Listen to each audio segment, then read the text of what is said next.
यूसुफ ने कहा कि आज के दिन तुम पर कोई मलामत नहीं, अल्लाह तुमको मुआफ करे और वो सबसे बढ़कर रहम करने वाला है।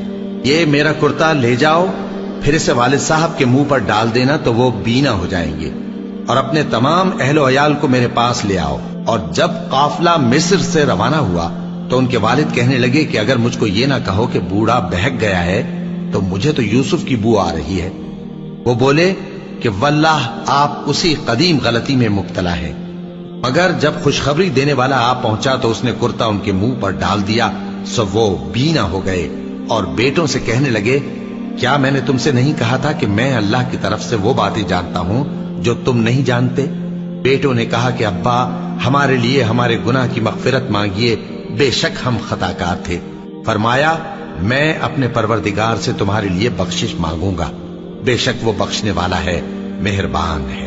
फिर जब ये सब लोग यूसुफ के पास पहुंचे तो उन्होंने अपने वालिदैन को अपने पास जगह दी और कहा, मिस्र में दाखिल हो जाइए, अल्लाह ने चाहा तो अमन व अमान से रहिएगा। और अपने वालिदैन को तख्त पर बिठाया और सब उनके आगे सजदे में गिर पड़े। और उस वक्त यूसुफ ने कहा, अब्बा जान, ये मेरे उस ख्वाब की ताबीर है जो मैंने पहले बचपन में देखा था। मेरे परवरदिगार ने उसे सच कर दिया और उसने मुझ पर बहुत से एहसान किए हैं कि मुझको कैद खाने से निकाला, और उसके बाद के शैतान ने मुझ में और मेरे भाइयों में फसाद डाल दिया था, आपको गांव से यहां लाया। बेशक मेरा परवरदिगार जो चाहता है तदबीर से करता है, वो इल्म वाला है, हिकमत वाला है। जब ये सब बातें हो ली तो यूसुफ ने अल्लाह से दुआ की कि ऐ मेरे परवरदिगार, तूने मुझको हुकूमत से नवाजा और ख्वाबों की ताबीर का इल्म बख्शा। ऐ आसमानों और जमीन के पैदा करने वाले, तू ही दुनिया और आखिरत में मेरा कारसाज है। तू मुझे दुनिया से अपनी इताअत की हालत में उठाइयो और आखिरत में अपने नेक बंदों में दाखिल कीजो। ऐ पैगंबर, ये अखबार गैब में से हैं जो हम तुम्हारी तरफ भेजते हैं। और जब बरादरान यूसुफ ने अपनी बात पर इत्तेफाक किया था और वो फरेब कर रहे थे तो तुम उनके पास तो न थे, और बहुत से आदमी गो तुम कितनी ख्वाहिश करो ईमान लाने वाले नहीं हैं, और तुम उनसे उस खैर खाही का कुछ सिला भी तो नहीं मांगते।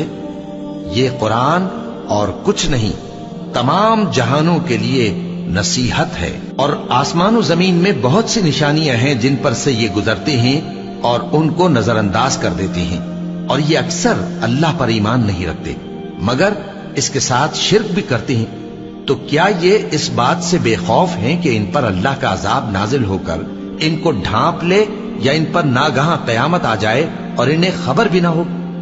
कह दो, मेरा रास्ता तो ये है, मैं अल्लाह की तरफ बुलाता हूं समझ बूझ कर। मैं भी लोगों को अल्लाह की तरफ बुलाता हूं और मेरे पैराव भी, और अल्लाह पाक है और मैं शिर्क करने वालों में से नहीं हूं। और हमने तुमसे पहले बस्तियों के रहने वालों में से मर्द ही भेजे थे जिनकी तरफ हम वही भेजते थे। क्या इन लोगों ने मुल्क में सैर सियाहत नहीं की कि देख लेते कि जो लोग इनसे पहले थे उनका अंजाम क्या हुआ? और मुत्तकियों के लिए आखिरत का घर बहुत अच्छा है, क्या तुम समझते नहीं? यहां तक कि जब पैगंबर नाउमीद हो गए और उन्होंने ख्याल किया कि अपनी नुसरत के बारे में जो बात उन्होंने कही थी उसमें वो सच्चे ना निकले, तो उनके पास हमारी मदद आ पहुंची। फिर जिसे हमने चाहा बचा दिया, और हमारा अजाब उतर कर गुनाहगार लोगों से फेरा नहीं करता। इनके किस्से में अक्लमंदों के लिए इबरत है। ये कुरान ऐसी बात नहीं है जो अपने दिल से बनाई गई हो, बल्कि जो किताबें इससे पहले नाजिल हुई हैं उनकी तस्दीक करने वाला है और हर चीज की तफसील करने वाला, और मोमिनों के लिए हिदायत